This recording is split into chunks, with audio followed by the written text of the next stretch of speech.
Yes, she's with me. Okay.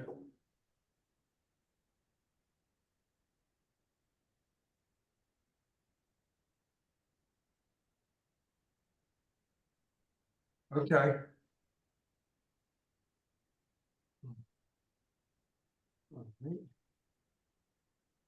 Is this Miss Bond? Yes, Are you Miss Bond? yes, I am. Okay, all right, we're gonna get started. Are you going to be the only one testifying in this case for yourself? Yes, right now. Okay, I have to swear you in. Could you please raise your right hand? Swear to tell the truth, the whole truth, nothing but the truth? Yes, I do. Okay, Tommy? Yes, Can you please raise your right hand? Swear to tell the truth, nothing but the truth? yes, Okay, we'll get started. I'm Wayne Miller, board member. Amy Rivera, board member. Ed August, board member. Ryan McSherry, Board Counsel. Philip Motto, Boards Administration. Deborah Richardson, Boards Administration. Okay, Tom Rabikowski, City of Philadelphia, License and Inspections. okay. All right, Bill, you want to read that into the record? Yes, sir. This is MI 2024-005-090 with a property located at 2924 Diamond Street. Miss Amanda Bond is the appellant and she's present in the room today, sir. Okay. Good. Tom, you want to say a few words about the case? So I have the property at 2924 Diamond Street has been declared eminently dangerous by the department. I have a packet that will show photographs taken of the property that illustrate the structural concerns and the collapsed sections of the property. And at the conclusion of the packet, I'll be representing to the board that the department would ask for a permit for the repair of the property, be under review within 30 days. With that said, I'll share my packet with the board. Okay. Go ahead, Tom.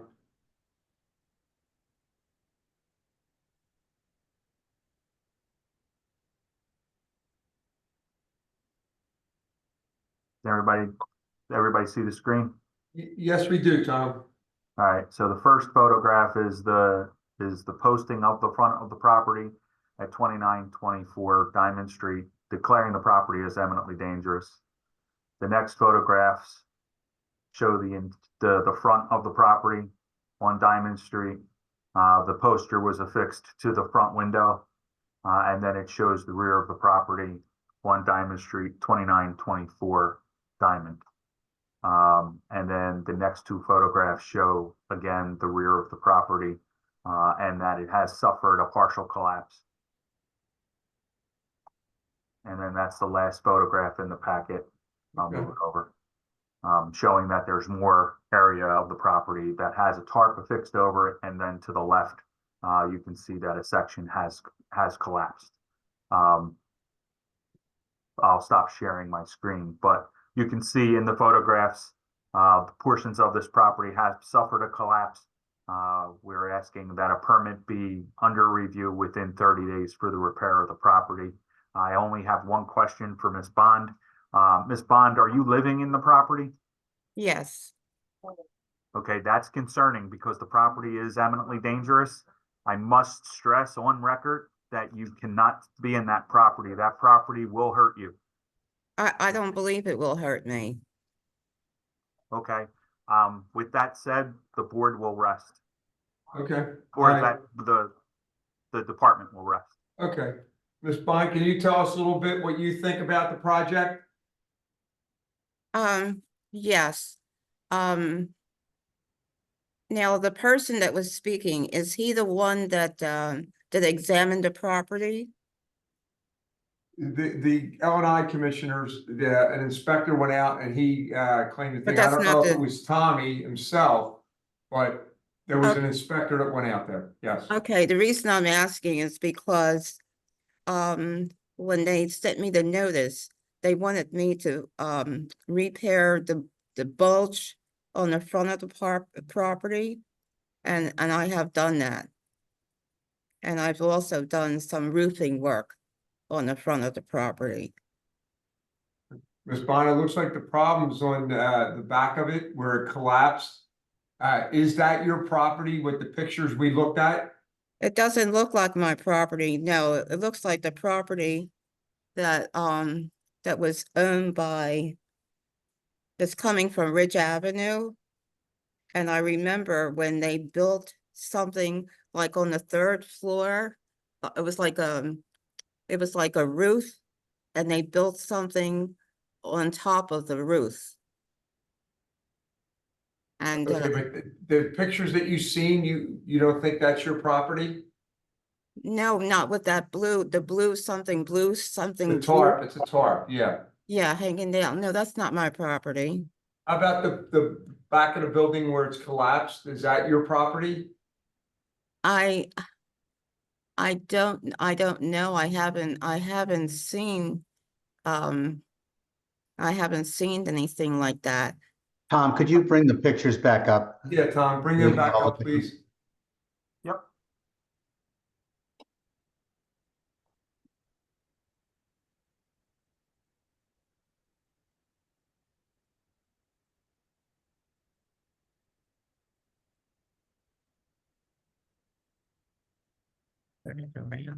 You're asking them. Ms. Bond would like to know if you could turn them so they're sideways for her to see.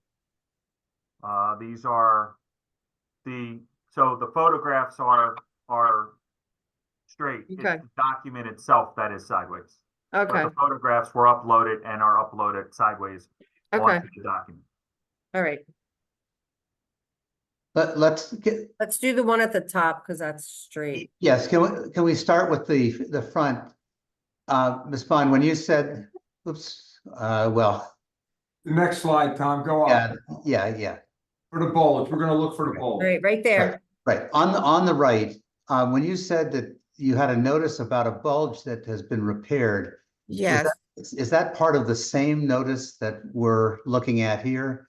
That's calling the property imminently dangerous, or was that an earlier notice? I think all the notices were pretty much the same. So the notice or the case, it has rear and interior collapse, front wall bulge. Yeah, I repaired the bulge. Okay, Is that the star bolts that I see on the front? Was that just recently done? Yes, Okay, and the picture on the next picture alongside of that, is that your property? it could be. Okay, Tom, can you go up a little further to some other ones and show the collapse?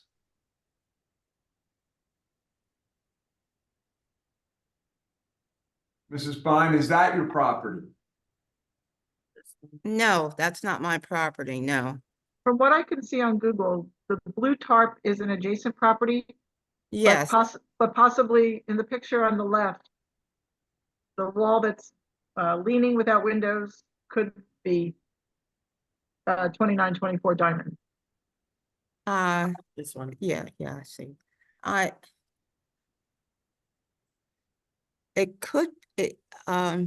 This property here has Right, not the Rivera, blue tarp. not the blue tarp. This, Not the blue tarp, but the Yes, other yeah. property right there, yes.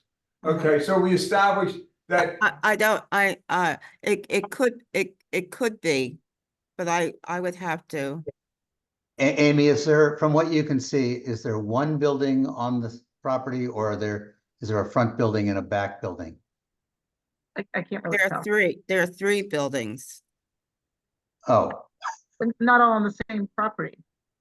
No, I mean, they were on the, yeah, they were on the same property, yes. so I guess two concerns. One, I mean, one for, obviously, this has to be repaired, but Yes, is yes, the part that you're living in, not the part that we're looking at in this photograph here, these photographs of the back, is that a back building on the property? I I mean, our concern is whether your if house is safe. If that's my building, then that's like, it's a part of the house where I don't usually use it. It's, I haven't used it in a year or so. And that's like where my office is and the like a den. And I haven't used that, so, But you don't have to go outside to get to that. It's basically just through a doorway and into that part of the house. yes. Mm-hmm. Okay. Okay. Ms. Bond, that looks kind of dangerous back there if that's attached to your home. And the thing is that what we want to do is try to get things fixed. Oh, that would be very, very, very good, because that's my problem, getting workers to, to come out. So if you could help me do that, that would be very, very good. Okay, now, we're gonna, the city's recommending 30 days till you get a permit, okay? Not actually start the work, but get a permit with the contractor, could pull that to get you started. And, do you have the means to be able to fix that?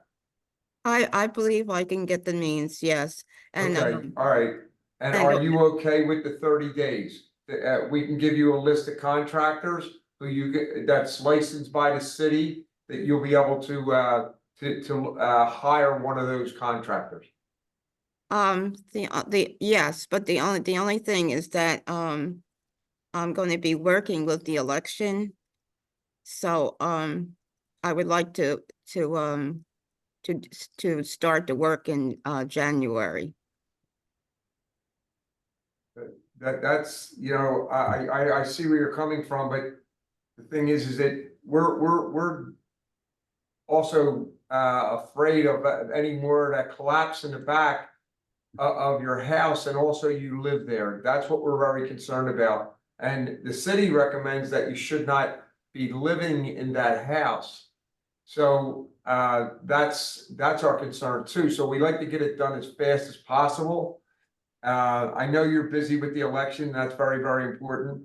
But if we can get started, it would make us feel good, and because we're only looking at that, we don't want to see you get hurt. Okay.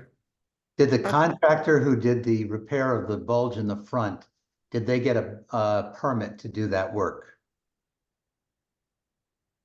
I asked him about getting a permit, a mixed safe permit, and he didn't think it was necessary. I mean, the heavy guys went up there to do the roofing, and he just didn't think it was necessary, so he didn't do it. But to satisfy the violation notice, it has to get a permit. It has to be done with a permit, and L&I has to be involved, and they need to inspect it when it's done to make sure that it's done correctly. One thing just to be aware of, we can't make you move out of there, but the fact that you're in the front of the house, which appears to be intact and safe, if the back of the house were to collapse, it could pull down the back of the intact part now, which could really endanger you. And it's really just important that this happen, the work be repaired as quickly as possible, especially if you insist on staying in the house. Yeah, let's look at it like this, Ms. Bond, is that you have 30 days from the day of this hearing to have your contractor get the permit. And then, so today is what's today's date? October 3rd. Okay, so the election is the 5th of November, so before he starts, that election will be over. Oh, okay, all right. All right, so, because he has up to 30 days to get the permit, okay? And then I know your work's very important, so that would be right after the election, they could get rolling, okay? They would have to start work And, within 10 days of pulling the permit, Tom, is that? Yes. Okay, so basically we're looking at 40 days from now, which is November, I don't know, 12th or something like Yeah, that. something like that. The election would be over, Ms. Bond. Okay, and Okay? yes, I did contact Habitat for Humanity, And I told them about, some masonry, some masonry work needed to be done and some carpentry work needed to be done. And, they put me on the list. So, Tom, I don't know what they do. What does Habitat for Humanity do? Do they come in and fix things? I'm not aware of Habitat for Humanity doing work in occupied existing buildings. I know of Habitat for Humanity. They build new construction, and then it is a nonprofit where they award that property to a certain individual, and then that individual has to meet their terms and actually work on the Yeah. property while it is being built. I do not know of any programs that Habitat for Humanity has for existing properties. That's news to me. I've Okay. experienced Habitat for Humanity helping homeowners with repairs. Okay. Okay. So, But in any again, case, whoever is actually doing the work will have to get a building permit to, make safe permit to do the work. Yeah. And Habitat, if they do, as Amy's saying, if they are in the habit of doing that as well, they'll know that. okay. Okay, Ms. Bond? Yes, mhm. And if there's any questions you should have, you can get in touch with Ellen and I, Tom Robakowski and them going forward. Yeah. Okay. All right, so do you have any questions? Or is there any other questions that you have? No. Mm-mm. Okay, all right. Okay. Good luck, all You- right? Okay. Ms. Thank you. Bond, do you need, I need more than luck. I need some prayer. Do you need Mr. Robakowski's That's one thing info? I got, a few prayers. I don't know if they'll be answered, but I'll say them for you. How's that? Ms. Bond, do you need Thomas Robakowski's contact information? Yes, is it different from Mr. Carroll? Actually, Mr. Carroll and I work together. So if you contact Mr. Carroll, he'll be happy to give you my information as well. It's Okay. pretty much the same. Well, maybe I better get yours separately though. Okay. Okay, So my email is Thomas, THOMAS .Rybakowski, RYBAKOWSKI. wait, you're too fast. Tom, Just say ABC. Rybakowski, it's RYBA. TR, no, Thomas, Thomas. Is Deb, are you there? right there. I'm here. Oh, take that. I'll give it to get her. that for her. Yes. Okay, thanks, I'll Deb. give her you. everything and I'll give her, what number you want me to give her, Tom? 215-686-2584. 2580? I'm sorry, 2580. 215 686 686. 686. 2583? 2583. 83. 83. 83. Okay, All right, thanks. I'll give her your Okay. email. Thank you. okay, thank you. Good luck, Miss Bond. Good luck. Okay. Thank And you. we're gonna say Okay. 30 days to apply for a permit. Okay, 30 days to apply. Okay. Yeah. Mhm. Okay. All right. Have a good one. thank you. All right. So, All right, stop recording. yeah, Phil. This is for the two, house, this is for the house at 40, let me see where it is here. 4939 Chestnut Street. That's, case number 2 and 3. And they, sent us a letter asking for to continue this case. So we're going to do it. And Phil, would you please read those, two, numbers into, the record, please? Yes, sir. Item number 2 is MI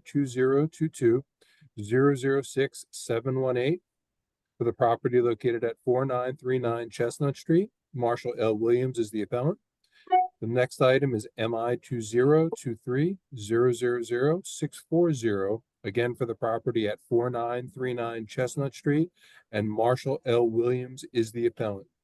I Okay, believe Mr. Robakowski has he wants to weigh in on this matter if he can. absolutely, Tom, go ahead. So, I swear to tell the truth, nothing but the truth. yes.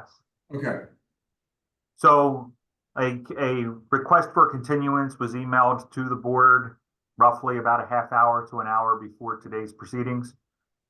With that, the city or the department would ask that the continuance be granted, but in that continuance request, the date was given that they would like it scheduled for December. I believe the date was December 17th, but don't quote me on that.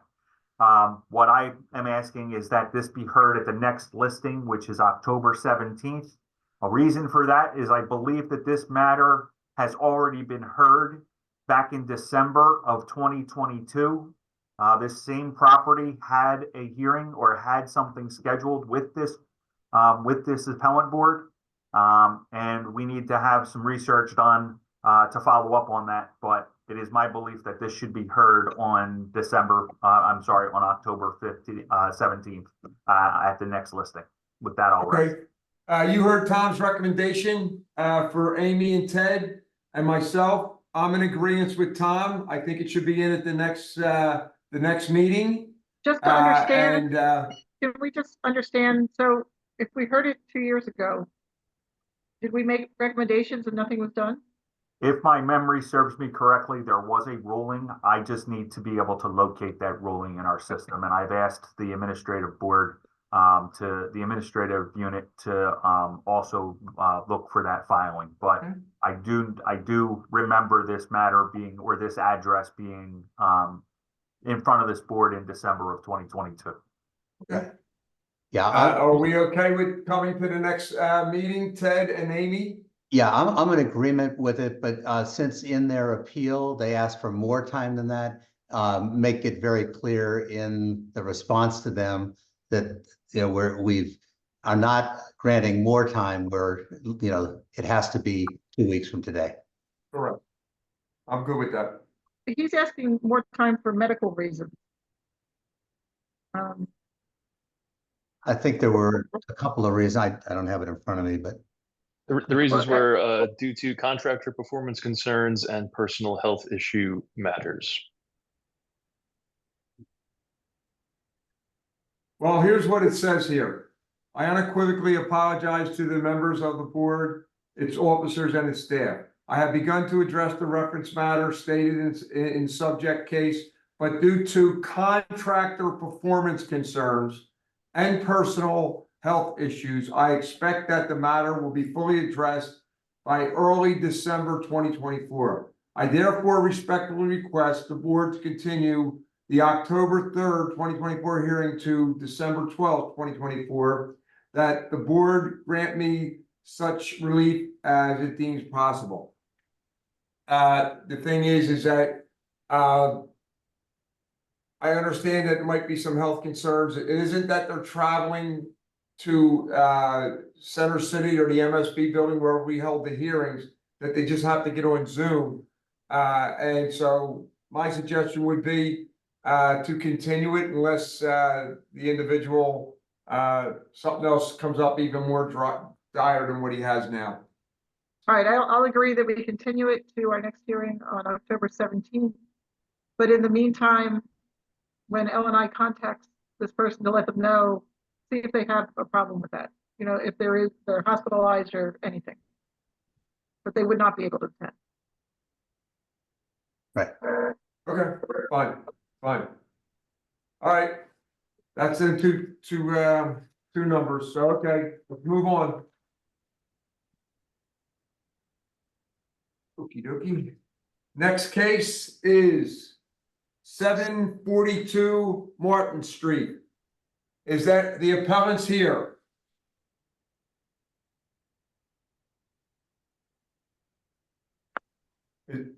There's no one in the waiting room by the name Denise Van Struvzen, and there's no one here in the room with that name. Okay, there's no, okay. That's number 742 Martin Street. Yes, What sir. we will do is we'll move forward. And Kate, if there's anyone, if they come in a later date, we'll bring them in. But the next case would be Bouvier Street, 2322 Bouvier Street. Is there anybody here from that? No, I there is just not, sir. received. Oh. Go ahead. So in my email, she's having difficulty connecting. So she's saying, so I'm trying to, I was emailing her back and telling her to click on the link. So if you could give me a second to see if I can get her to come in. Sure. Deb, is Sure, this for Deb. Martin Street or for Bouvier? Case number 5, Fine, Bouvier. not Walnut Street. Case Bouvier number Street. 5. I'm sorry, did I miss? I thought you were in the next case, not Yeah, Martin. Martin Street is not here. That was number 4. Correct. Okay? So where we're on now is 2322 Bouvier Street. Correct, and that's the person that was emailing me, so, Okay, do me your just look- business and get her in. okay, let me see how I can help her. Okay, got it. All right, do we want to stop the recording then? To Martin Street. We're back to Martin Street. Give me 1 second.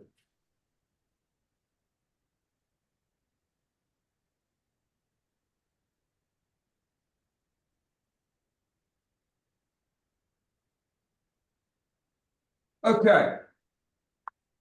All right. The appellant is in here. So we're gonna go on with the case at 742 South Martin Street. We'll go through it. Tom, please raise your right hand. Swear to tell the whole truth, nothing but the truth. Yes. Okay, I'm Wayne Miller, board member. Amy Rivera, board member. Ted August, board member. Ryan McSherry, Board Counsel. Philip Motto, Boards Administration. Thomas Rapikowski, City of Philadelphia, License and Inspections. Okay, Phil, could you read this into the record? Yes, sir. This is MI 2024-001-108 for the property located at 742 South Martin Street. Denise Van Stuyvesant, Stuyvesant, is the appellant. They are not present in the room or in the waiting room. Okay, Tom? Yep, before we begin, we need to confirm on the record that notice, before we proceed in the appellant's absence, we need to confirm on the record that notice was indeed sent for the day of this hearing to the appellant at the address provided. Yes, sir, that in fact did happen. The appellant listed 742 South Martin Street, Philadelphia, PA as their address. Notice was sent to that address on 9/23/2024. Thank you. Okay, Tom, can you let us know about this case? So I have that the department declared this property as unsafe following an inspection for the front wall being bulged. My representation to the board is that this variance be denied for failure to appear. Okay.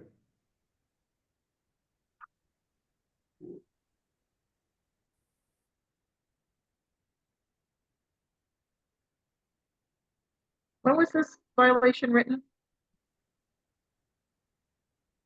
The violation was written January 31st of 2024. And with the case and notification being sent out February 1st. Okay. All right. So everything's up to snuff. Tom, tell us what the issue is. We're denying this? The issue with the department is that they're following an inspection, the property was declared unsafe for a front wall bulge. We're asking that this be city affirmed and be denied for failure to appear. Okay, we have. Do you have any photos? Sorry. I do. I can share my screen. Well, at this point, can we just give them 60 days to repair it?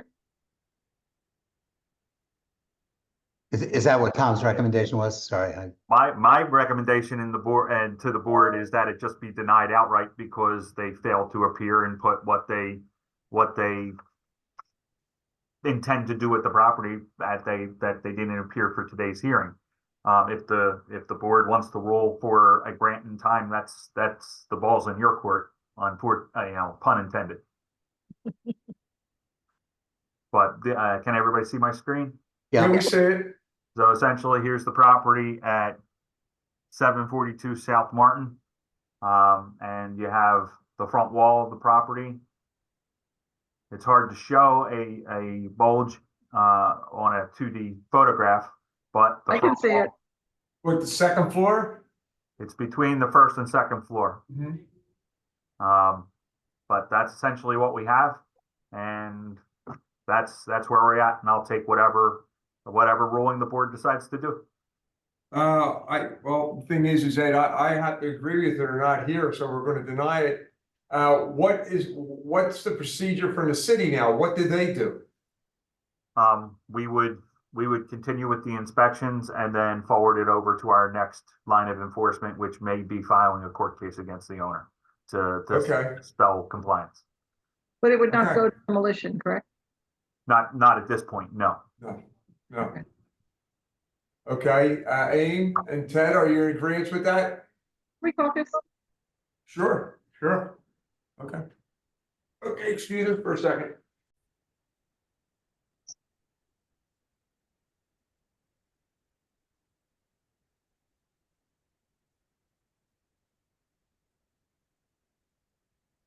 Okay.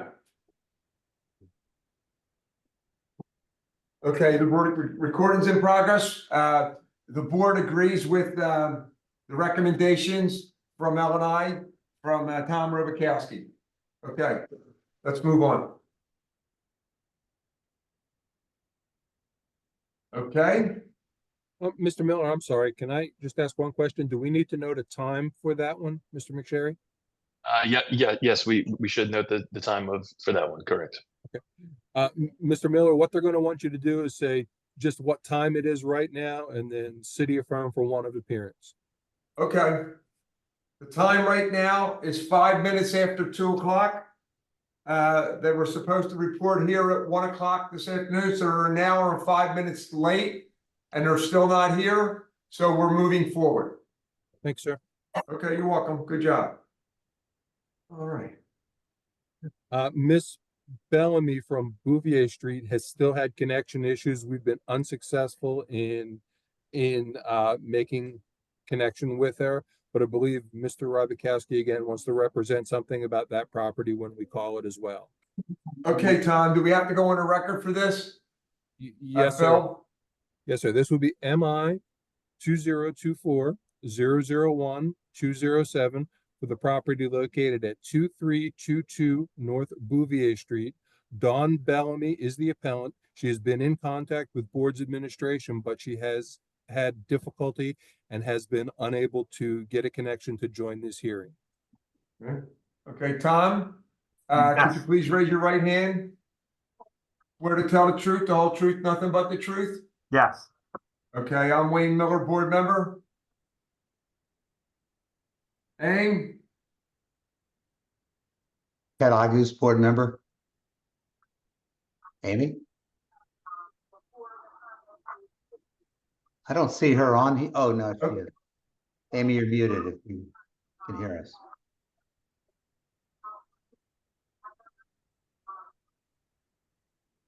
Aim, can you hear us? Sounds like she may be on the phone in the background. Okay, the rest of us go, Ryan? Brian McSherry, board counsel. Philip Motto, board's administration.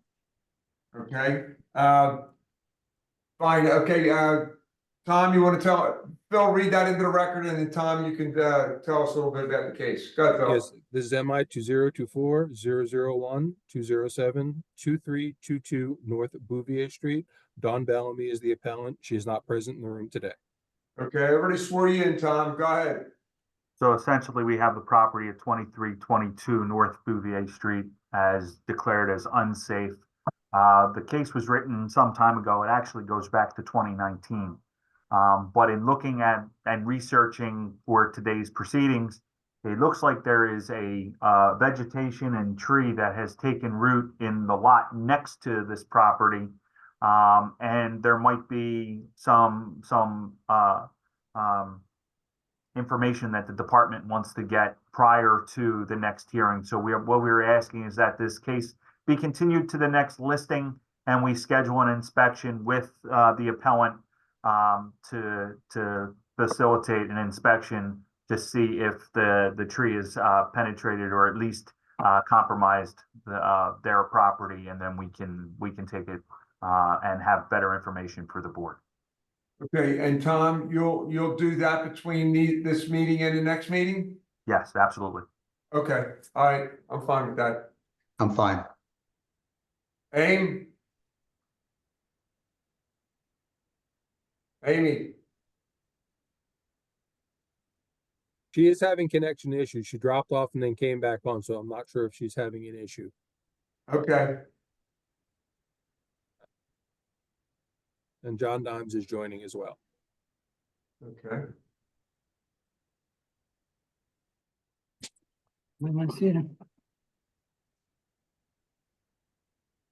If Ms. Rivera is still having connectivity issues, the next two cases are marked compliant anyway. They just have to be read into the record. Okay. All right, we'll do that now. Okay, so this is MI 2024-006-140 for the property located at 1705 Walnut Street. Reed Slogoff is the appellant. And MI 2024-005, oops, I'm sorry, forgive me, that's incorrect.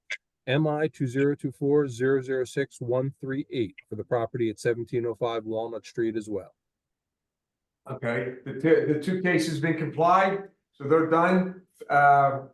We're in agreement with it. So we'll go from there.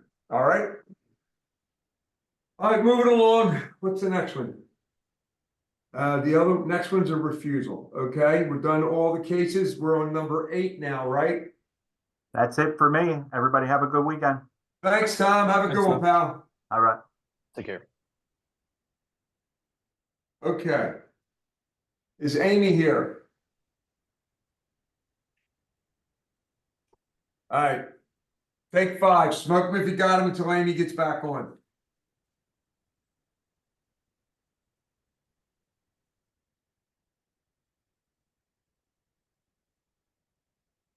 Yeah. We can stop the recording, go off the record for 5 minutes as per.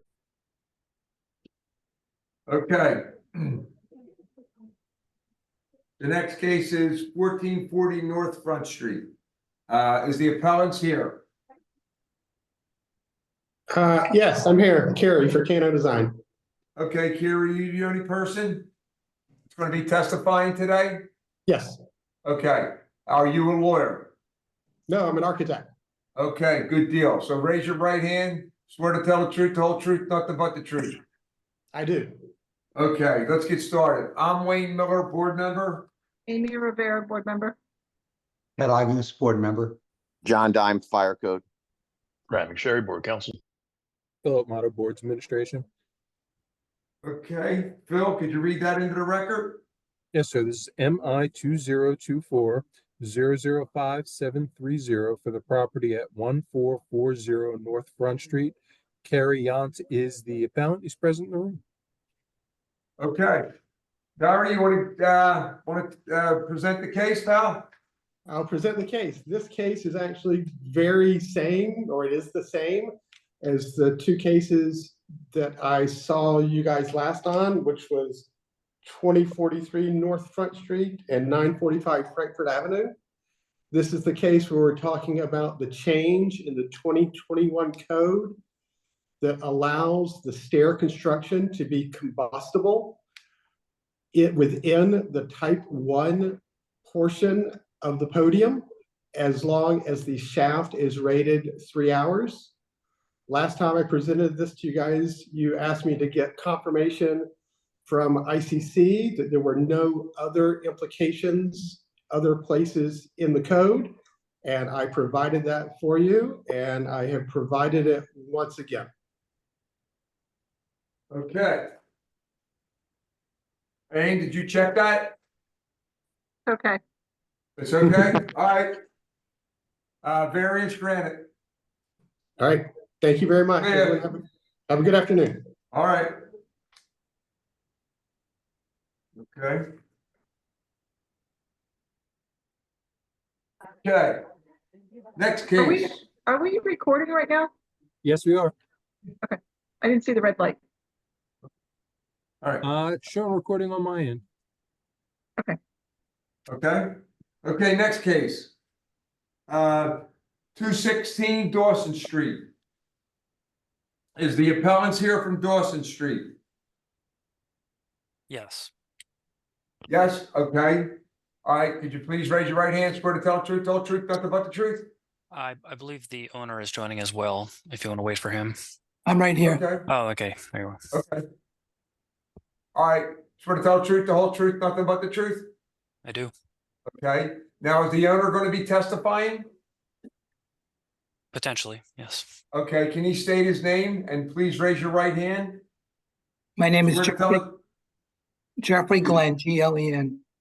Okay, swear to tell the whole truth, nothing but the truth. Yes, Okay. I'm Wayne Miller, board member. Amy Rivera, board member. Ed August, board member. John Dimes, Fire Code. Brad McSherry, Board Counsel. Philip Motta, Boards Administration. Okay, Phil, could you read that into the record, please? Pardon me, this is the court reporter. Could I have Mr. Lecomte's full name, please? Jeremy Lecomte? Thank you. And Chairman, this is Rachel Pritzker. I'm the attorney. I'm sure you don't need me for this, but I'm just making myself known as well. Okay, great. We don't have to swear our lawyers in because they never, ever lie. Thank you, Chairman. All right, whoever's going to present the case, go ahead. We still have to put on the record, sir. All right, put it on the record, Phil, go ahead. MI 2024-005-755 for the property located at 216 Dawson Street. Okay, whoever presents the case, please do. May I share screen? Sure, Jeremy, go ahead. Okay. Okay, so if everyone can see my screen, this is Yes, we can. Okay, this is the subject property at 216 through 220 Dawson Street. It's at the corner of Ridge Avenue and Dawson. There's existing two structures there for an existing dental practice operated by my client. And there is currently a breach between the two buildings, which was permitted in the past by the board. So this has been a long operating dental office. We have a space within the basement that has a lab counter that serves the dental office. And that space is purely a back of house area, but it is used by the staff. And we do not have code compliant ceiling heights in this existing area, which is why we're here before you today. So the owner, Jeff, would like to legally use his basement space, continued as a back of house area. None of the clients come into the basement, so it's really just staff. And he's essentially requesting legal use of his basement with less than code required ceiling heights. That's why we're here. What's the code required ceiling heights? Well, 7 would be compliant. We have about Okay. 6'8" for the majority of the basement, but there are a couple areas that drop to around 6 foot clear, where he has, existing duct and piping above. So less than Okay. ideal, but it's a, back of house area and has been already used successfully. Okay. What brought up this violation or this?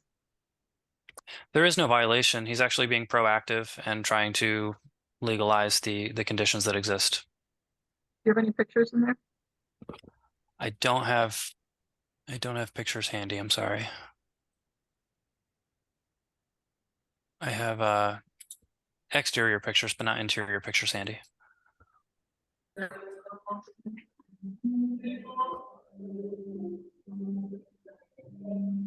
And how long has this been used as a dental office? Somebody's in the background. I can't hear what you're asking. Rory A. There you go. I was asking how long this has been in use as a dental office. Using Jeff. this space. since 1996.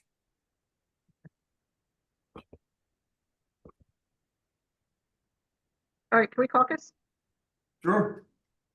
Sure. Okay, give us. Everybody back?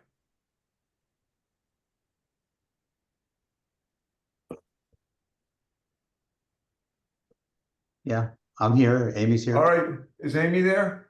Yes. Okay. What our decision is that we're gonna grant the variance. That's strictly for this, your use right now. If it should change, that's all the bets are off. It's strictly for this one issue that you're in there now. If someone else came in and changed something, that wouldn't carry through. Okay, but we grant the variance for this, for instance, okay? Thank you. Thank you, Chairman. everyone. Yes, thank you. Okay, you're welcome. You're welcome.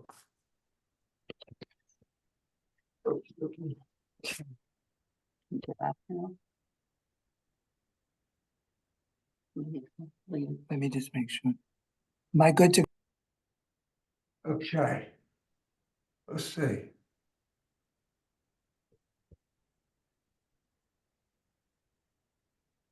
Mr. Glenn, were you trying to ask us something? Am I good? Are we all done? Oh, yes, you're finished. Yeah. Thank You you, everyone. received something from L&I saying that it's legal now. I know.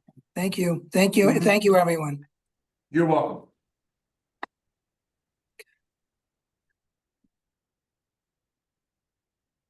Okay. Everybody back? Amy up there? I'm here. Yes, sir. Everyone's here. Okay, all right. Next case is 336 North Front Street. Okay, 336 North Front Street. Is the appellant's here? Yes, Okay, are you gonna be testifying? I am. I'm the architect. Okay, what's your name? Gabriel Deck. with no- Okay, could you please raise your right hand? Swear to tell the truth, all the truth, nothing but the truth? I do. Is there anyone else going to be with you? I believe the owner of the property as well is on the call, Roy. He was on the call, but I believe he dropped off. Okay. Okay, all right, if he comes back in, we'll swear him in, all right? Sure. Okay, I'm Wayne Miller, board member. Amy Rivera, board member. Ted Igus, board member. John Dimes, Fire Code. Brian McSherry, board counsel. Philip Motto, Board Administration. Bill, could you read that into the record? Yes, sir. This is MI 2024-005-912 for the property good. located at 336 North Front Street. Okay, Gabriel, you want to tell us, what you got for the case? Sure. I'll share my screen. Okay, certainly. Okay, see my screen? Yes, we do. Okay, so my client, the goal of the project here was to construct a four dwelling unit building here at 336 North Front Street. The zoning of the district is CMX3, very small parcel. It's just under 900 square feet is the lot area. So the zoning does not allow multifamily use unless parking is also provided. So in order to get through the zoning process and also in line with the intentions of the property, the building has been designed as like an Airbnb visitor accommodation building with an R1 use. However, given the very tight constraints of the parcel, we're very limited on how large the units can be.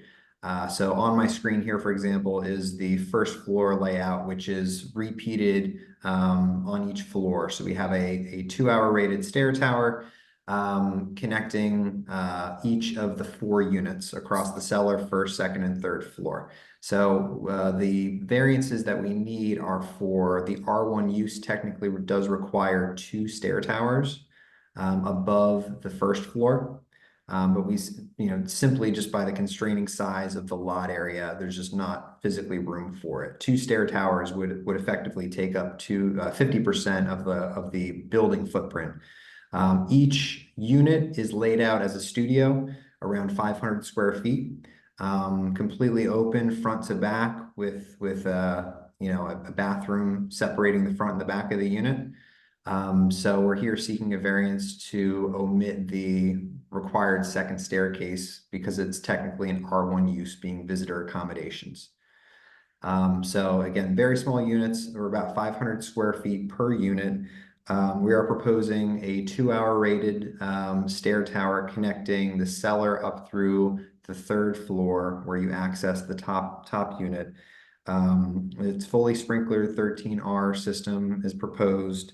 The maximum travel distance from within the unit is only 32 feet at the worst case scenario, whereas, you know, R1 allows up to 75 feet. R2 is 125 feet, so we're, you know, again, very small units. We are providing the accessibility level that the R1 use does require for a fully accessible unit at the ground floor. So from an accessibility standpoint, we are, you know, kind of going above and beyond what we are asking for the R2 application to be. And so that's one of the variances. And then the other variance at the top floor unit is for the staircase that we have within the unit going up to a mezzanine level does not have the compliant rise and run. So typically the you know, the common stair being a 7-11 stair in the common areas, and then within the dwelling unit for like an apartment R2 use being more of a 9-inch tread depth. That's what we're proposing here. Whereas the code technically does require us the 7-inch maximum rise and 11-inch minimum tread depth to get up to the mezzanine level for the top floor unit. So those are the two issues. Do you have a section so we can understand the mezzanine? Sure. So yeah, the mezzanine, we have a double height space facing the front of the building for the 3rd floor unit at the top. And yeah, so the mezzanine is just taking up about half of the square footage of the 3rd floor below. So are the steps to the mezzanine a switchback also? Oh, I'm sorry. Here's the stair condition. So you see the common stair in section. You can kind of see the steps that are in question here dashed in. They do stack over top of the switchback. However, just to provide some storage space within the unit, we've made these much more shallow in order to get some closet space within the top of the unit at the back here. Okay, so the loft, you were saying it's about half, but that's actually not true. Is that correct? So the loft, I mean, the loft space is you know, less than half of the kind of the footprint of what's below. It is in compliance with like the definition for the mezzanine. But it's effectively a very small space. It's really just this 10-foot by 12 or 13 feet. Oh, and when you said the definition, and Andrew, if you're on, you may have to weigh in on this. There's a different definition for building code and zoning code, as I recall. And my question is there anything here from L&I looking at this that would make this a floor as opposed to a mezzanine? And does that have any implications in terms of the requirements for the stair? I'm here. No, this is a compliant mezzanine. Great. With building code requirements. Thanks. So is the lot line that trapezoidal line, if you will, across the back? Yes. Okay, that is the lot line.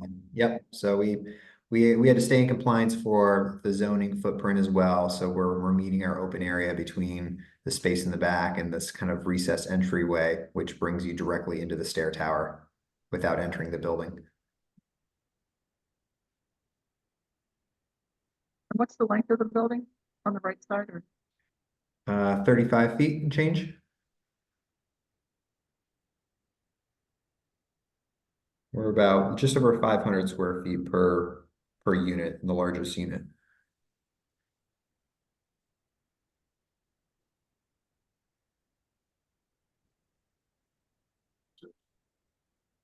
John, what do you think about not having the two stairs?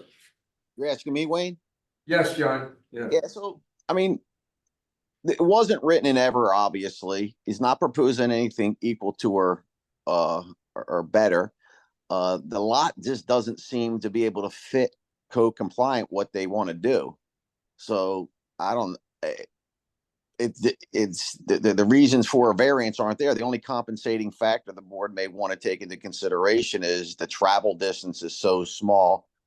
The exiting of the building would happen relatively quickly if it was fully sprinklered and smoke detectors throughout, which I'm sure it has because the code requires that. But historically, building on a lot that won't really fit what you want to do isn't a reason for a variance. Is there an alley or anything at the back? So we back up right there. There's no easement, but we are right up against the berm that goes up towards 95, like right behind us. And is there fencing that would, if you got into that berm area, could you get out? So yeah, it's like there's like a treed area behind you. We're right next to this billboard sign, which is directly adjacent to us, which you can walk around behind it to get to the backyard area.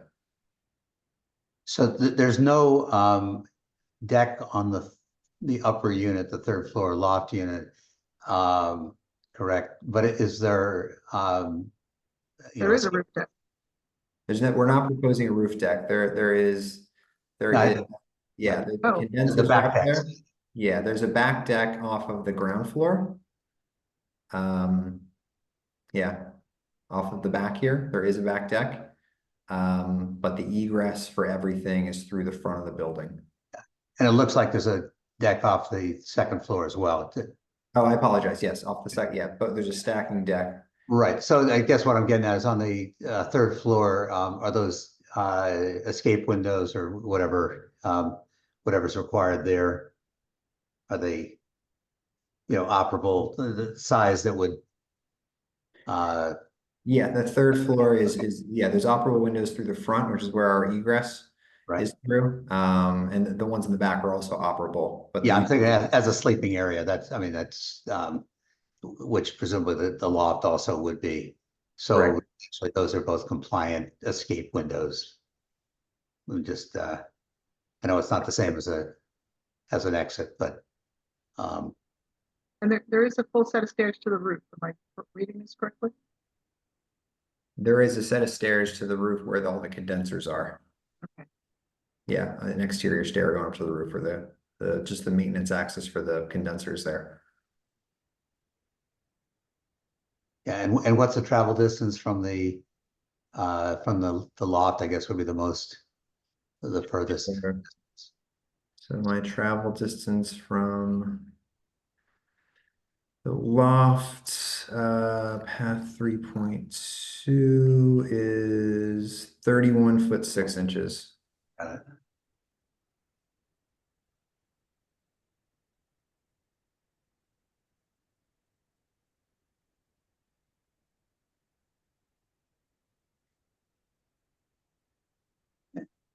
And Andrew, is it the third floor and the loft that would be required to have a second exit? Not just the loft, correct? Second and third floor, everything second above and the third. first floor would have to have two exits based on the R1 occupancy. R1 occupancy is limited to single exit on the first floor and basement, I believe. Okay. Correct. But if it was R2, it would be anything third floor and above? Right. No, fourth floor and above Fourth would floor and above. require two exits. Okay, which would only in this case be the loft, The loft is a mezzanine, so it would be counted in as part of the third floor. part of the third. Okay, got it.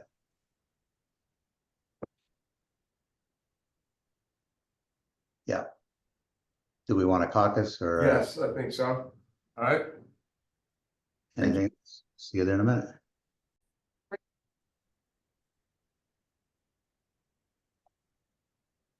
Okay.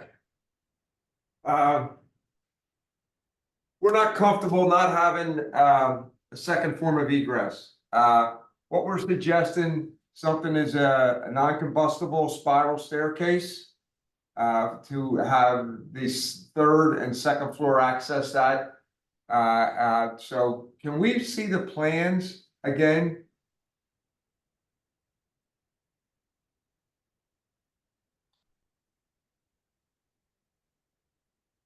There's the second floor. Right? What's in that room at the back left corner behind the stair? Is that like a water heater room or utility Yeah, room? we're hoping to locate water heater, mechanical, within this back zone for the unit.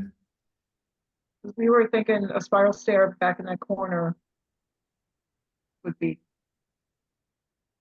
needed. To carry down and kind of, To get dump- anybody from the second and third floor, to get you into that rear yard that has access to what is technically, I guess, private property, but it's the I-95, like Bill the back. cut there, yeah. That ain't private property, just. They'll be able to access that. Right. So Ryan, would they need an easement with Ilmac to let them, or say- some sort of an arrangement? I believe they would, yeah. If it's, you know, requires going out to someone else's property. Yeah, And somebody else's property is the city or No. the state? I mean, it's the Delaware Expressway right of way is what's right.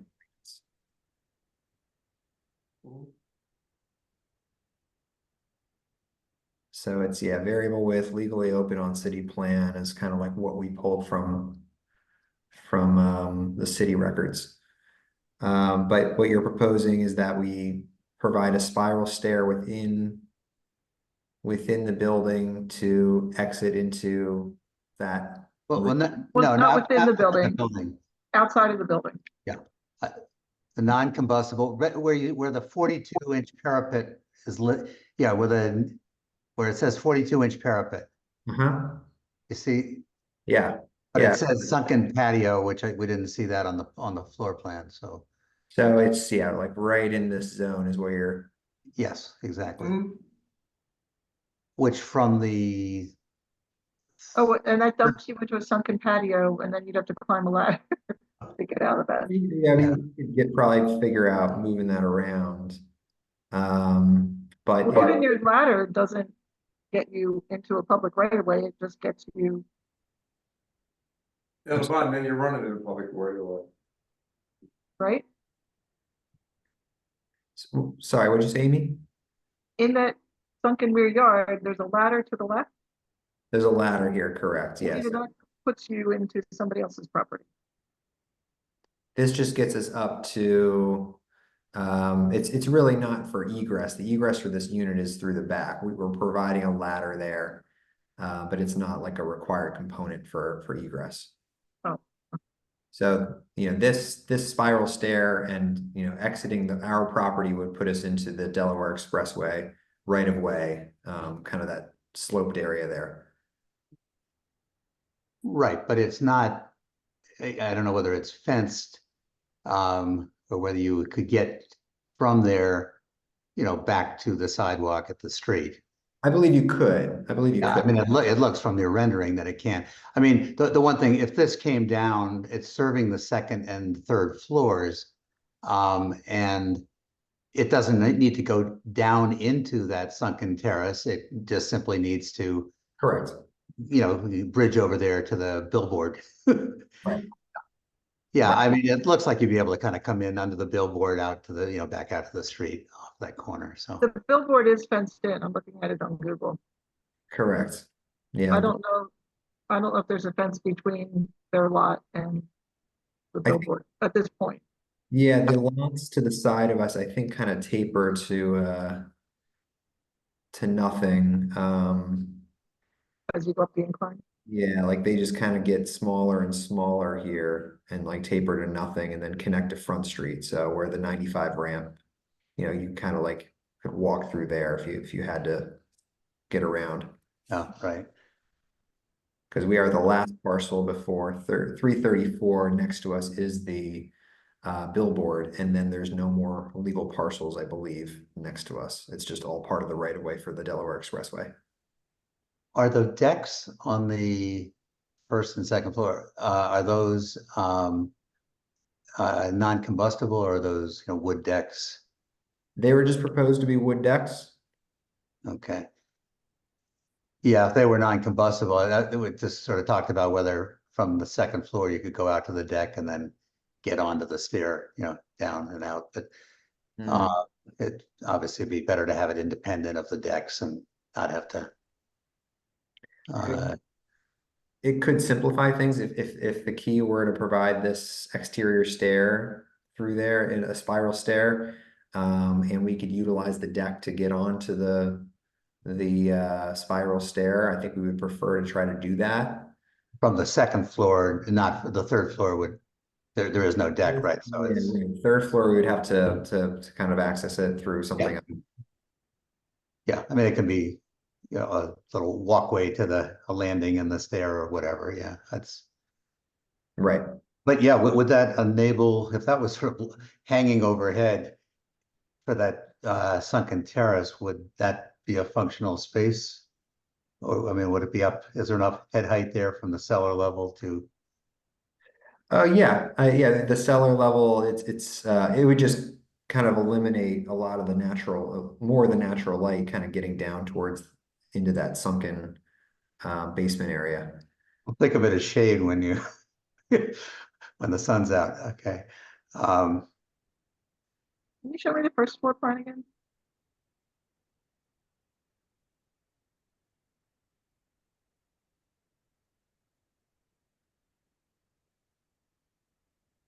So at the first floor back deck, could they literally walk out onto that lawn?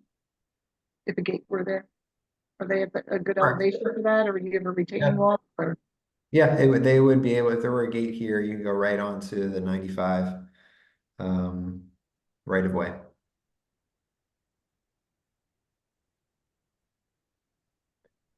So it's really, I mean, it's kind of, and the first floor, you don't need the second.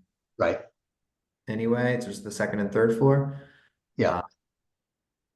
No, but I'm thinking of the deck, if we had a stair, unfortunately linking the decks. And then up to the third floor. I know they want to be private decks, but. Yeah. Well, and because these are sort of, unrelated, Airbnb, occupants, I mean, you probably want to keep the floors as independent as possible. I mean, other than that spiral stair, it's purely an egress stair. Purely an egress, yeah. It's effectively a fire escape. Yeah. Roy, were you trying to add anything there? I'm sorry.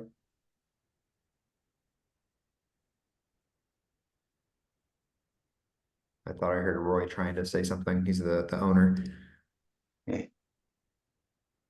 Roy, you're on mute if you're trying not to be. All good, guys. I just joined. Oh. Roy, are you following along though with what they're asking? No, I was just able to join. Okay, so they're asking that we provide a second staircase to connect the second and third floors down to egress through the back. If you can see my screen, effectively in the back left corner of the rear yard area. So that the second floor unit and third floor units could have a second means of egress to satisfy the requirement for R1 use. Are we able to put like a metal staircase, like a spiral metal? Yes. Yeah. That's what we're asking for. It needs to be non-combustible. Sure. Excuse me, pardon me, this is the court reporter. I do not believe that this gentleman has been sworn. Hey, Roy, I gotta swear you in because you're testifying. Could you just please raise your right hand? Swear to tell the truth, nothing but the truth? Yes. Okay. Do you good. need me Give to me spell your, my give, name? give us your name, Yes, Roy. please. Roy Aronovich, RoyAharonovich. Okay, good. Go ahead, continue. Gabe, if we need to add spiral metal staircase in the back, I think it's fine, and I think it should be okay. We've been giving you a variance for a spiral stair as a means of egress that's too close to the property line, and let you work it out. Okay. Okay? All right, guys. Anything else? Not from us, thank you. Do we have we're good, right? Is there anything with the riser? Oh, we forgot about that. Yeah. Gabriel, you're still there? I'm here still. Yeah. Yeah, what was the riser? So it's just within that top unit that has the mezzanine, the rise and run of the stair connecting to the mezzanine is because it's R1 use, it's required to have kind of the 7-Eleven stair size, as compared with typically within an apartment, you can have a much steeper stair rise run, which is what we were proposing with a 9-inch tread instead of an 11-inch tread. But it's really, again, only connecting the third floor unit up to the loft area of it. Right. So it's this staircase right here. Yeah. And the width of it is still the required 3 foot. Correct. Yeah. You good with that, Ted and Amy? Yeah. I We're good with it. All right. Got your variance on that. All right. Good luck, guys. Thank you. You're welcome. Thank you. Okay. Okay. We got one left, right?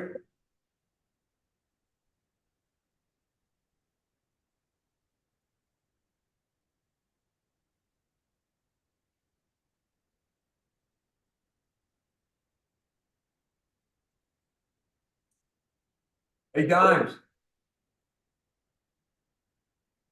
Yo, Dimes. Yo, what's up, Wayne? I was pretty good there, wasn't it? Down there on Penn? Oh yeah, campus? that's always a good show. Any chance Yeah. you get to do Yeah. that? I know that's specifically for Fire Prevention Month and stuff, Mm-hmm. but I always look at the crowd, and obviously they do it there every year, but there's always different people, and they're really, I mean, you can see the look on their face that they can say, "Wow, what a difference!" So I think that's the best that you can do to actually market and promote sprinkler systems. You actually, you show it in real time. So Yeah, exactly. Pretty cool. And real quick, I mean, we're not being recorded, right? So No, you are being recorded. We are being recorded. Yes. Run Street. Who's here from Run Street? Present and accounted for. Vincent Mancini from Landmark Architectural Design. All right, Vince, we don't have to swear you in, you're a lawyer. I am not. There You is, don't have to be sworn in. there is a Vincent Mancini as a lawyer, but I think lawyers lie more than architects, but anyway. Oh, you're an architect, okay. I'm an architect, All yes, right, raise your right hand, swear to tell the truth, nothing but the truth. I do. Okay, is there anybody else testifying in the Yes, case? Mr. Leonard Sid, the owner. Okay, Leonard, if you're gonna be testifying, can you please raise your right hand? Swear to tell the truth, the whole truth, nothing but the truth? I do. Okay, thank you. Anybody else? That's it. Okay, I'm Wayne Miller, board member. Amy Rivera, board member. Ted August, board member. John Dimes, Fire Code. Brad McSherry, Board Counsel. Philip Motto, Board Administration. Okay, Phil, could you read that into the record, please? Yes, sir. MI 2024-005914 for the property at 2015 Ron Street. Vincent Mancini is the appellant. He's present in the room. All right, Vince, you want to give us the rundown? Okay, could I share screen? Sure, absolutely. See my screen? Yep. We okay? Yeah, we see it. Okay, so this is a photograph board showing that this is a end of the row masonry, 2-story masonry existing building. So as you can see, the site plan that shows at the end of the row with a 15-foot or so drive aisle that leads to a rear garage. This is the structure in question. These are just photographs up and down the street. This is the photograph of the meters, 3 meters that historically have been on site photograph of the driveway, a photograph of some of the egress windows available. So this building currently is occupied as 3 dwelling units. There's a unit on the 3rd floor, unit on the second unit on the 2nd floor, unit on the 1st floor, and there's a unit on the lower floor. I have some photographs. The 1st and 2nd floor unit actually enter from the front door. The lower level unit accesses itself from the side. There's also a rear door. I may have in another photograph, but there's a rear door that you'll see on the plan. This is an exhibit showing the existing floor plans. The red dashed line shows the unit actually in question. We're asking for relief from the required NFPA 13R sprinklers. Well, this building was and acted as a duplex since on or about 1951.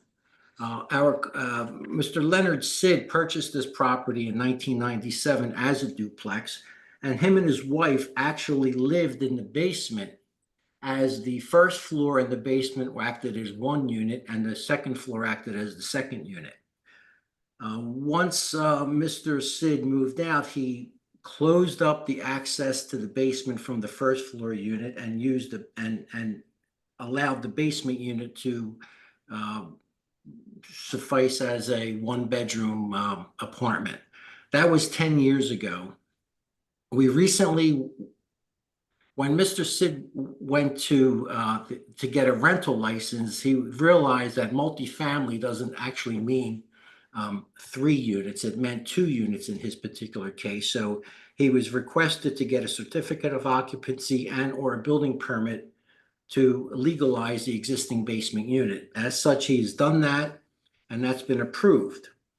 The caveat with that building permit and the subsequent refusal was the fact that Mr. Sid would have to sprinkler this building in an NFPA 13R, which would actually try to retrofit an existing occupied building with a sprinkler system, and that's why we're providing the relief.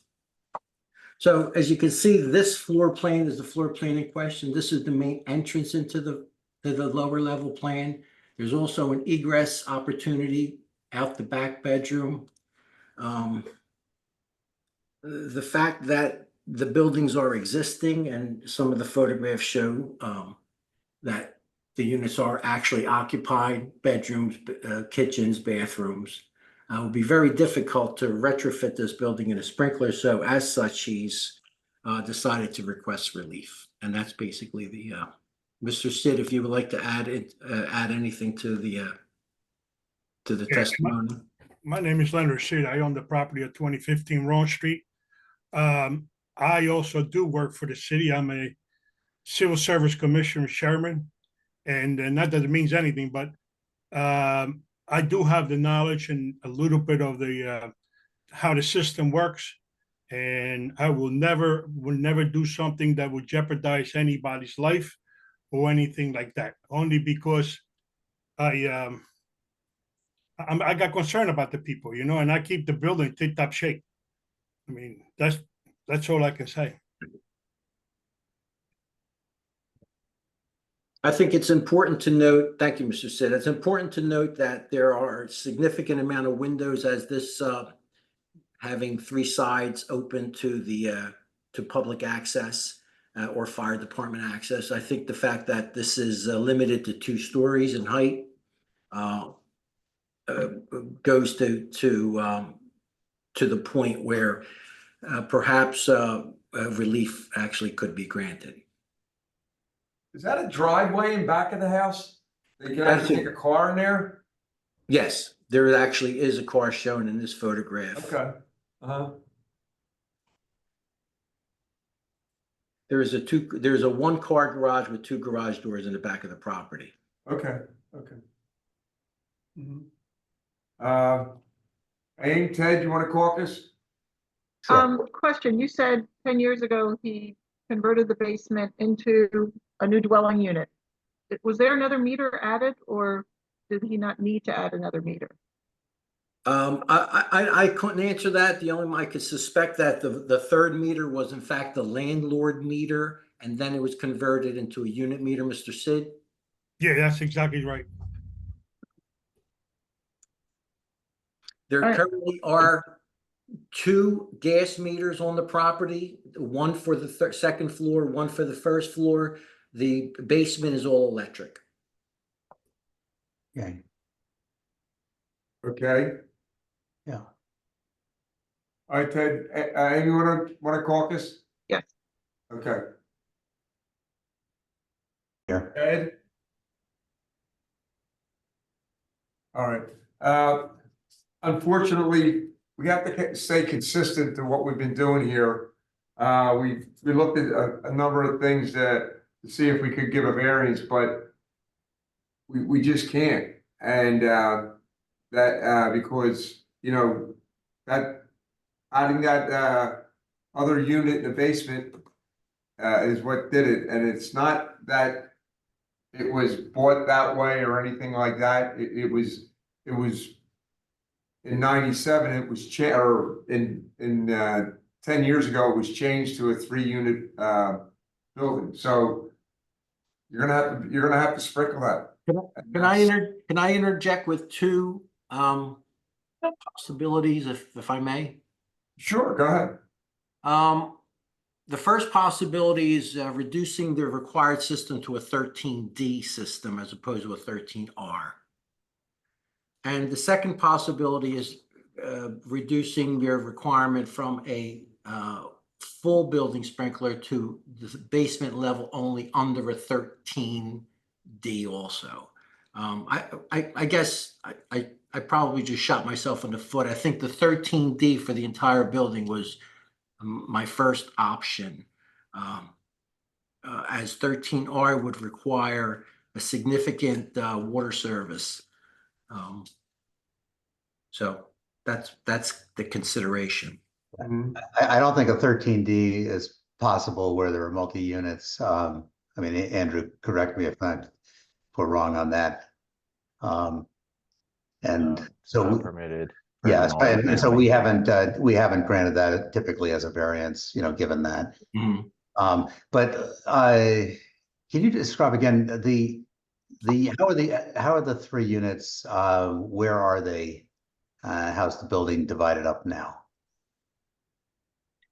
Well, lower level plan to the left with the red dash line. As you can see, this is the entrance from the driveway. This is the rear door egress. The first floor plan, which comes in through the front door and turns left into its door, so they're all separated units. And then continue up the stairs to the second floor, where the second floor unit is almost like a mirror image of the first. So the area that was converted was the lower level. That's correct. So I'm confused. Where were the other 2 units? How was that made up or divvied up? Okay, the basement and the first floor were 1 unit at one time.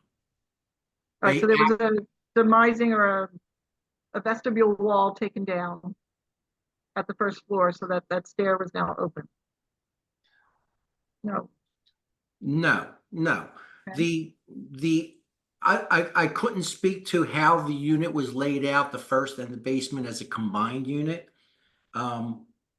However, that's when it was still a duplex, but the second was isolated and the first and basement were together. Now we're requesting that the first and second be isolated and the basement also be considered, which from a zoning point of view, it is considered a unit. From building standards is what we're attempting to get. When was that changed to another unit in the basement? Just recently, in a year ago, 2023, on or about 2023. We have a zoning permit here that memorializes in December 20th of 2023, a zoning ZBA change of use was applied for. If you pulled permits to do that work, wouldn't that have triggered then instead of, you know, for the sprinkler system? Well, post this permit, we went in for a certificate of occupancy so that the owner can get a rental license. The certificate of occupancy document was refused and we actually had to go in for a permit, a level 2 alteration. Okay, but we're talking about 10 years ago when this was done. I could see Yeah, there was a okay. plumbing permit, but there were no other permits. It looks like a stair got closed off. There had to be demo done. Mr. Sid, could you testify as to what extent the building was renovated to make the basement isolated from the first floor? More than 10 years ago, it was the basement and the first floor was one unit. My kids lived on the first floor and there was a stair right behind the stairs that goes upstairs. It was going down. Right here. Okay. So there was no, the only thing I did there was underneath the stairs, where the stairs were, I took the stairs out, and underneath the stair, I put sheetrock, and actually rebuilt that and made a closet out of that. Okay. But here's the thing. My wife and I lived on the basement floor, which was a family room and a bedroom, and he had a bathroom in there. Everything was there. So after a while, we bought a property, and I understood that I thought that the triple, multifamily was two or three more. So I just closed the basement like that, the stairs going down to the basement from the first floor originally, and then I made it an apartment. Now, I turned around and went to get the. I wanted to get the license for the basement floor too. Well, they told me no, because it was zoning for duplex, not a triplex. So we went through the zoning and we got it changed. Right. So now I can't get the CO. I don't understand. Well, the zoning and the building, permitting are different, and and being zoned for 3 units is different than being having be an occupancy for 3 units as opposed to 2. And originally, was there always a second kitchen in the basement? And No. always, no. So that was done. I turned that on when we moved. Right. So at that point, that was actually a laundry room where the kitchen is now. okay. But so essentially, it was turned into, even though one was a really large residential unit, the first and basement floors, it went from being 2 units to being 3 units. Right. And that's what triggers this need. Mhm. So really no work was done on the first floor when you did this, other than the stair down was eliminated and turned into the closet. Right. And yeah, and the kitchen was added in the basement. Right. But on the first floor, it was really that closet was created. The rest of it was always there. Yeah. And so the reason I'm saying that, I mean, Wayne and Amy, when we talked about the 2009. possibility of just the basement, the really converted space I have that. being sprinklered, Let me go look for it. is that something we want to consider? Well, it does, because at that And time, whoever it has says as a third. speaking in the background, can you stop? Thank you. I don't know whether, a 13D only for an apartment as opposed to a full single family house is something that we want to go to. And Vince, we understand what you're saying in terms of the kind of service rather than being off the domestic, but this would be like a 2-inch line at most, especially if it's only the basement floor. And yeah, there would be some work involved, but less than doing the whole building. I think we've tried to do 13Ds in a limited area in apartment buildings, and we were told, yeah. I think it would have to be, you'd have to be calculated and everything anyhow, but I think the verdict on something even this size was that it wouldn't be. Yeah. Well, even in a 13R, the code allows one 13R service to also serve as a domestic and a sprinkler, a 2-inch line, if the calculations work. I think the better solution for Mr. Sid would have been 13R just for the basement. It's really the retrofit that's problematic, not necessarily the fact that sprinkler is necessary or not necessary. you're So not Vince, looking- you're saying that you would bring the feed from the street in just for the basement, and then the upper 2 floors wouldn't be touched, is that what you're saying? That's what I'm saying. Instead of, the 13D down in the basement, that's like, you know, that would be an issue. Understanding 13R, potentially for the future modernization of the building, once the second floor, the first floor gets modernized, then they can extend the sprinkler system. Right. But for the time being, bring in 13R, sprinkler the full basement in full, and alleviate that need for a current occupied. But do the calculation so that it can support the upper floors in the future without a larger service. So you're, That would be the hope. Amy, Wayne. Andrew, is there any way that if permits were pulled to renovate the upper units, that it could trigger that sprinkler system get extended? It would be very difficult to Oh. catch that in the future. Okay, that's what I thought. Well, every level 2 alteration would require a sprinkler system by application. We would, if we applied for a level 2 renovation of the first floor, or the second floor, automatically, and knowing it's a triplex, the plan examiner would require us to install a sprinkler system, whether it's been in service or it's not yet in service. So I do think that it's enforceable.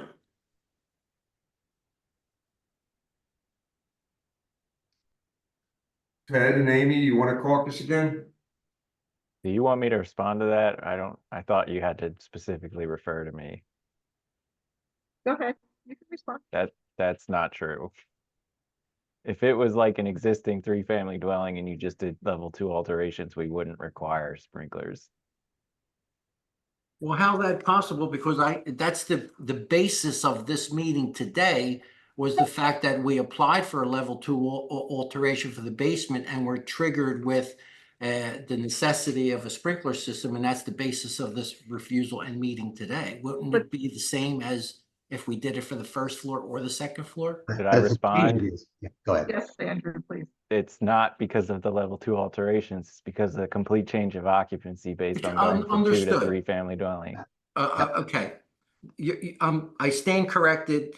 The reason I said that is because on this refusal, it says here, the scope of the application is to legalize a level 2 interior alteration without sprinkler. That's written directly on this refusal. I could post it if you like to see it. No, but I guess, so technically, would we be changing this to R2, or would it be simply a variance to allow a sprinkler only in the basement? I'm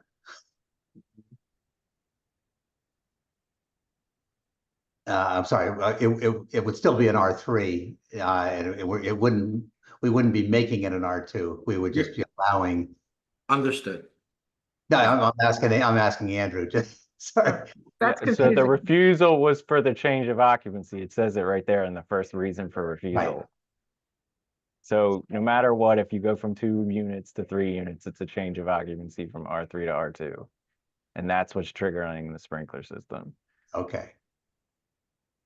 The only other option, and I'm sorry to stretch this out, if you indulge me a minute, if we create a separate fire area in the basement, and do all the requirements, construction requirements to isolate this as a fire area, thereby having a 2 and a 1.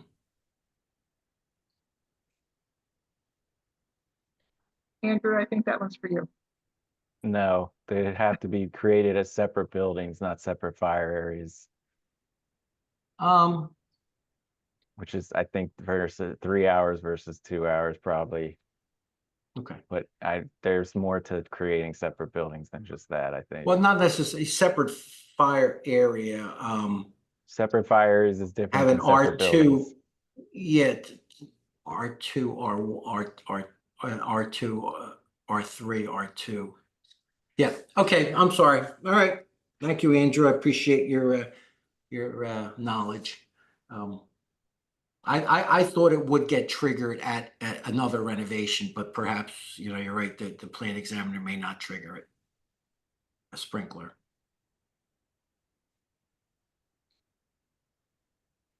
So, I think the question on the table was, can we just have a NFPA 13R in the basement? Again, it isn't about the fact that an NFPA 13R has to be installed. It's the fact that how do you do it in an occupied building? That's really the hardship. How long have each of those tenants been there? Mr. Sid? Mr. Sid? I'm sorry, I didn't hear you. What'd you say? How long have each of your tenants been in the units? In the basement unit? No, the 2 upper units. Oh, they've been there for a while. But Amy, I think it's only the, and Wayne, you probably speak to this better.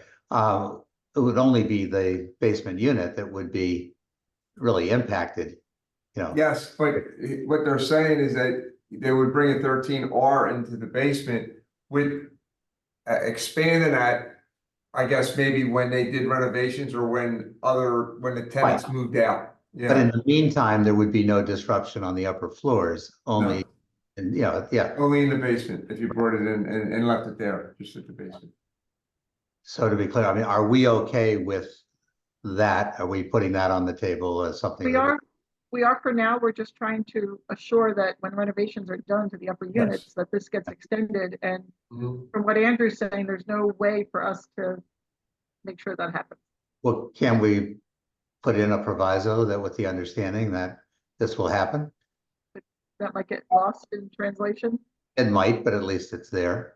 And the thing is that, again, you have the system there, it will be, nothing to put the sprinklers in. When you're, without disruption to the people on the other floors, when they moved out or whatever. Yeah, and probably the insurance savings would offset the cost of doing it, extending it that way. We're not talking about a lot of heads on either of those floors.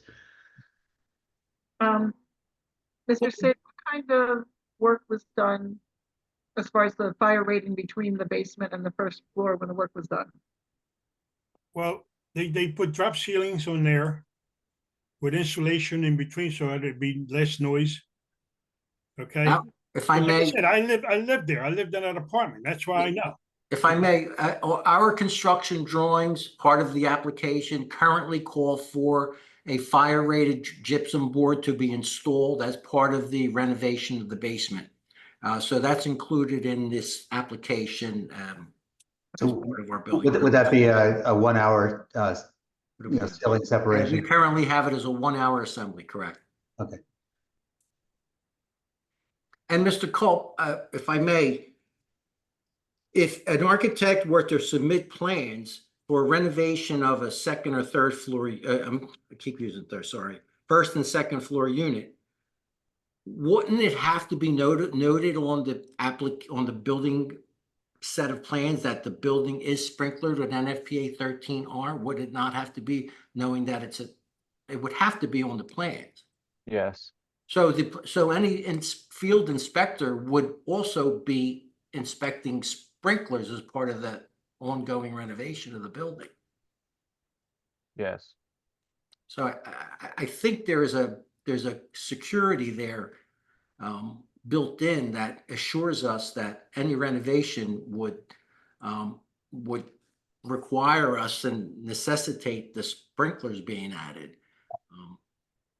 I'm sure if I submitted a set of plans with no sprinklers for renovation of the second floor in a triplex, somebody's going to flag it. hopefully. I know you would definitely flag. I would, but that, I'm not everybody. Well, architects are pretty honest, so, we always try to make sure it's done properly for a lot of different reasons, so. Okay, So that's the ask.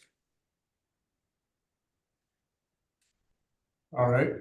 All right, so I think we're willing to approve an variance with an R13R sprinkler system in the basement with capacity to extend to the first and second floors at a later time when they are renovated. Mhm. Thank you And for your 1 hour fire I'll go with rating that. between first and second floor. Okay. John Dimes, do you have anything to add? No, I think it's reasonable and I would concur with that. Okay. All right, good luck, Thank you. guys. Thank you, everyone. Thank you very much. All Thank you, right, no everyone. problem. Thank you. Thank you. All right, good luck. Bye-bye. All right.